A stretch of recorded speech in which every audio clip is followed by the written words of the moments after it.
E aí, amigos, bem-vindos a mais uma aula do Foundation. E nós vamos para o nosso quarto vídeo, falando hoje sobre a redenção e a consumação, os dois últimos aspectos, dois últimos pontos do Evangelho no alto, que tem a ver com essa perspectiva cósmica, com o plano de Deus. Então a gente começou falando sobre a criação, Deus fez todas as coisas boas, ordenadas, cheias de propósito.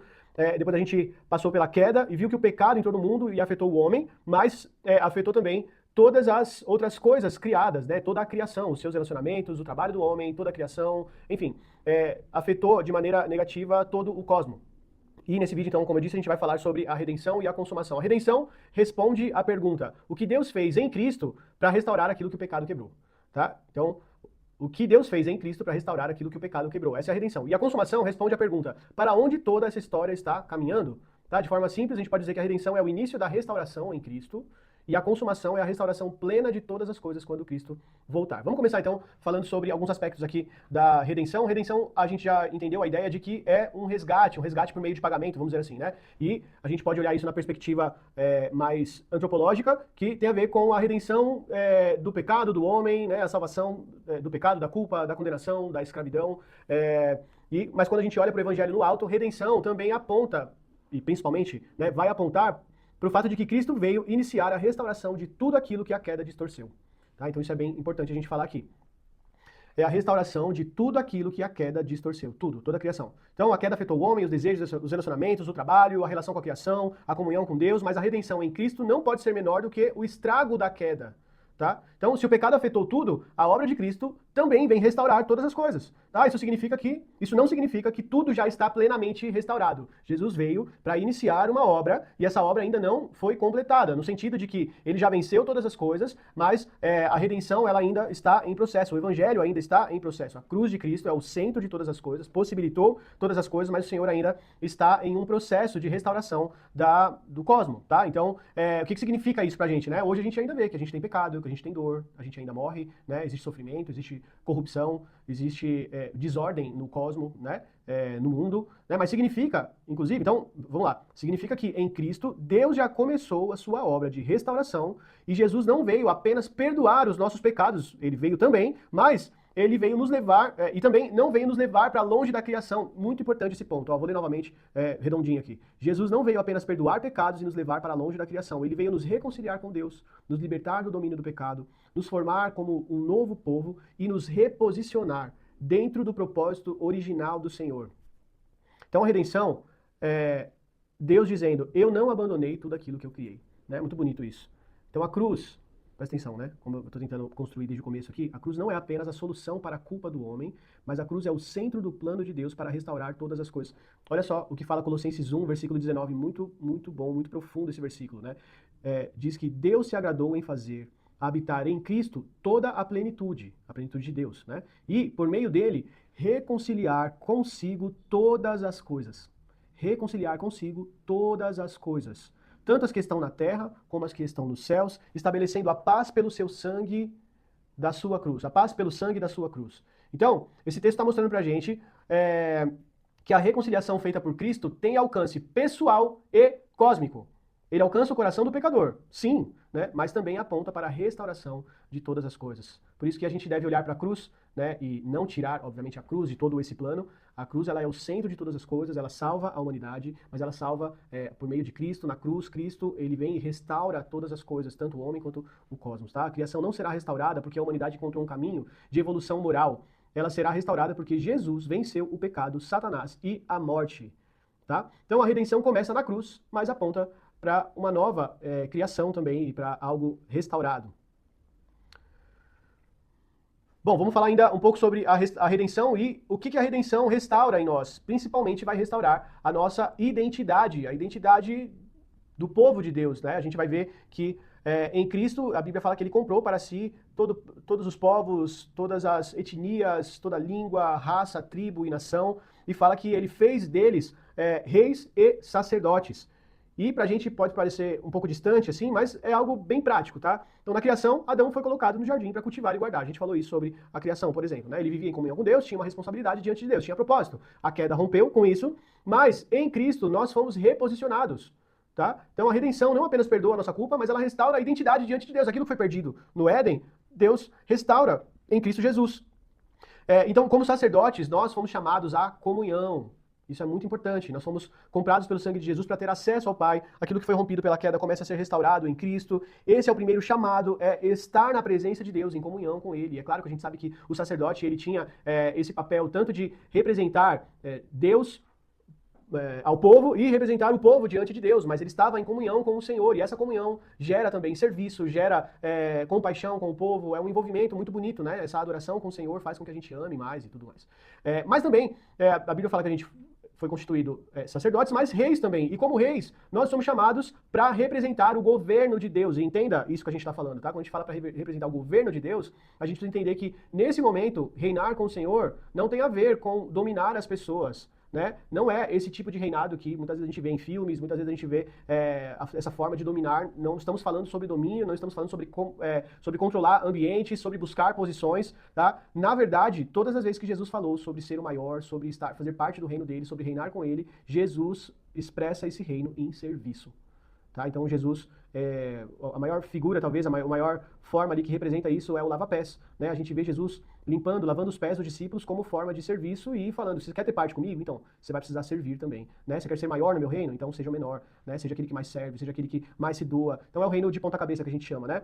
Reinar com Cristo é isso, tá? Tem a ver com isso. Então, ser feito rei em Cristo significa servir a Deus, servir pessoas e cuidar daquilo que Deus confiou a nós debaixo do senhorio de Jesus. Redenção é isso, gente. Redenção é Cristo que nos tira da escravidão do pecado e nos restaura como filhos, como servos, como sacerdotes, como representantes e testemunha do reino de Deus. Uma outra coisa que a redenção forma é um povo peregrino, né? Porque Deus não está apenas salvando indivíduos isolados, ele forma uma igreja, ele forma um povo, e esse povo pertence a ele, esse povo está aguardando a plenitude do seu reino. Por que peregrinos? Né? Porque existe uma tensão entre aquilo que a gente vive já, mas nós estamos aguardando com grande expectativa algo que vai ter um desfecho ainda. Então, por um lado, Cristo, ele já venceu, nós já fomos perdoados, nós já fomos reconciliados, já recebemos o Espírito, já pertencemos ao reino de Deus, tá? Então, a gente já tem todos esses acessos, vamos dizer assim, né? A gente pode desfrutar de bastante coisa já desse reino inaugurado de Cristo. Mas, por outro lado, a gente aguarda uma plenitude desse reino.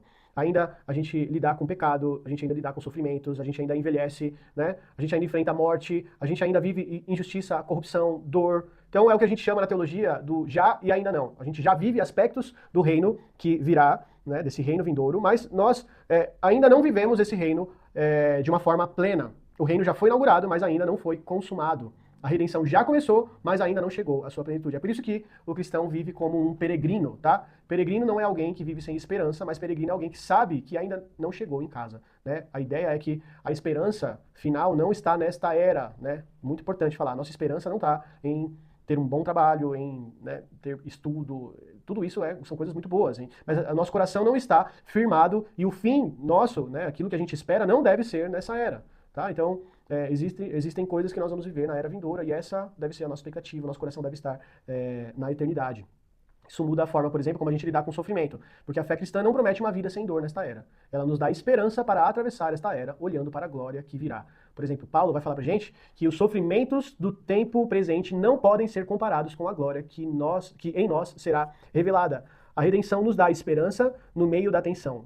Nós já pertencemos a Cristo, mas ainda aguardamos a restauração completa. Uma outra coisa também que a gente pode ver com relação a redenção é que a redenção ela nos enche de missão, porque uma vez que nós somos redimidos por Jesus, né, ela agora nos impere, nos leva a alcançar outras pessoas para serem redimidos também. Então, porque nós fomos alcançados pela redenção de Cristo, agora nós anunciamos essa redenção ao mundo. Porque nós fomos reconciliados com Deus, agora anunciamos a mensagem da reconciliação, tá? Então, quando a gente fala de evangelismo, nós não estamos falando apenas de chamar pessoas para uma reunião e convencê-las de mudar de religião. Na verdade, nós estamos anunciando o evangelho do reino. Tudo isso que a gente está falando. A igreja é o povo que vive no presente como uma antecipação do futuro. É como se nós fôssemos um protótipo do reino vindouro, sabe? Então, vamos lá, exemplos, né, práticos. Quando a gente perdoa, a gente aponta para o reino vindouro. Quando a gente serve alguém, né? Quando a gente frutifica todo tipo das características do fruto do Espírito, quando a gente é usado nos dons do Espírito, né? Quando a gente vive em santidade, quando a gente cuida das pessoas, tudo isso aponta para o reino de Deus. Né? Quando a gente discipula alguém, quando a gente evangeliza alguém, tudo isso tem a ver com a gente anunciar esse reino que é vindouro, tudo isso faz parte da missão. A redenção nos enche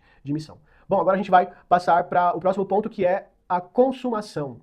Tá?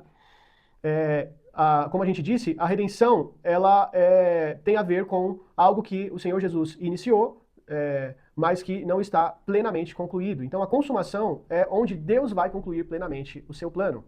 A consumação é a conclusão gloriosa da história que Deus começou na criação. A Bíblia não apresenta a história do mundo como uma sequência solta de acontecimentos sem direção e sem destino. Pelo contrário, desde o princípio, Deus está conduzindo todas as coisas para um fim determinado. Qual é? A restauração plena de tudo em Cristo. Isso é importante falar, tá? A gente percebe essa progressão no plano de Deus, a gente vê a criação que mostra o propósito original, a gente vê que a queda distorceu todas as coisas, a gente vê que a redenção manifesta a resposta de Deus em Cristo para restaurar aquilo que foi quebrado por causa da queda, e a consumação aponta para o momento em que a restauração será completa, definitiva e visível sobre toda a criação. Isso significa que a obra de Jesus não ficará inacabada. Aquilo que ele começou, ele mesmo vai completar, ele é fiel para cumprir. Então, a esperança cristã é firmada nessa certeza de que Cristo voltará e Deus fará nova todas as coisas. Apocalipse 21 fala sobre isso, né? Que haverá novos céus e nova terra, que ele vê a nova Jerusalém descendo da parte de Deus, e ele vê que o próprio Deus vai habitar com os homens. Isso é muito importante, né? No final da Bíblia, a gente não vê o homem escapando da terra ou da criação, ficando longe em algum lugar etéreo, mas na verdade a gente vê que Deus habita conosco, com seu povo, a gente vai habitar na criação, nós vamos fazer parte de tudo aquilo que tem a ver com a criação, é muito parecido com o início de todas as coisas, né? Agora vamos falar um pouquinho sobre o que vai acontecer na consumação. Primeira coisa é que, como a gente falou, Cristo voltará, e essa é a nossa esperança.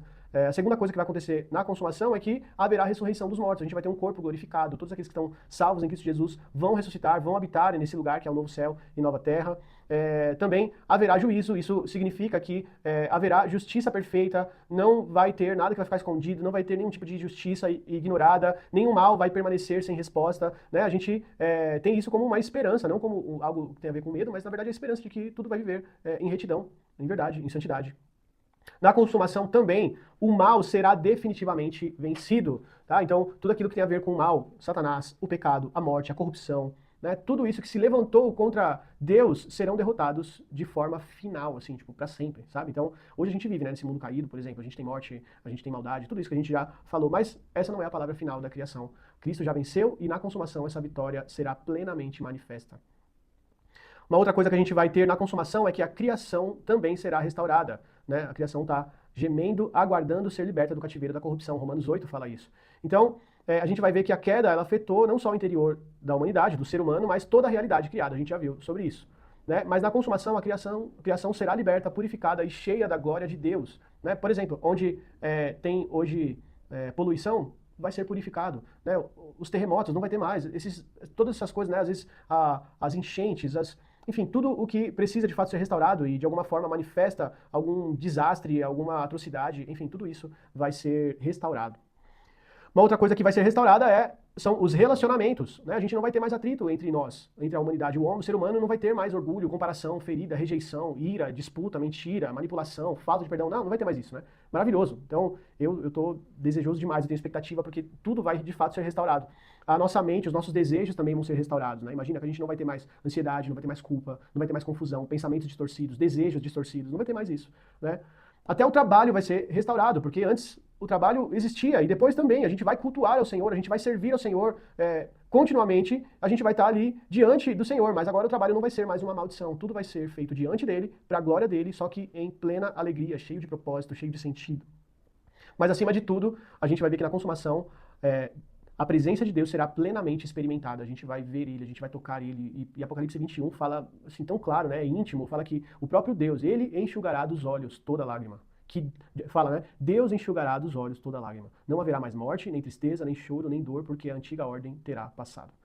Isso é a consumação, tá, gente? É o fim definitivo da queda e como a gente espera por esse dia precisa ser esperado, esse dia precisa ser cultivado dentro do nosso coração e isso faz a gente entender que a nossa esperança não deve ser colocada nessa era. As nossas expectativas não podem ser para esta era.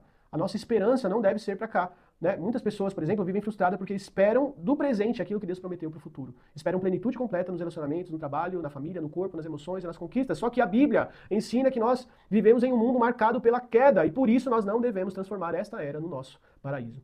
Bom, espero que você tenha sido abençoado com as nossas aulas falando sobre o Evangelho de Deus, o Evangelho no chão e o Evangelho no alto. E esse é o nosso último vídeo sobre esse tema. A gente espera vocês para as próximas aulas. Deus abençoe.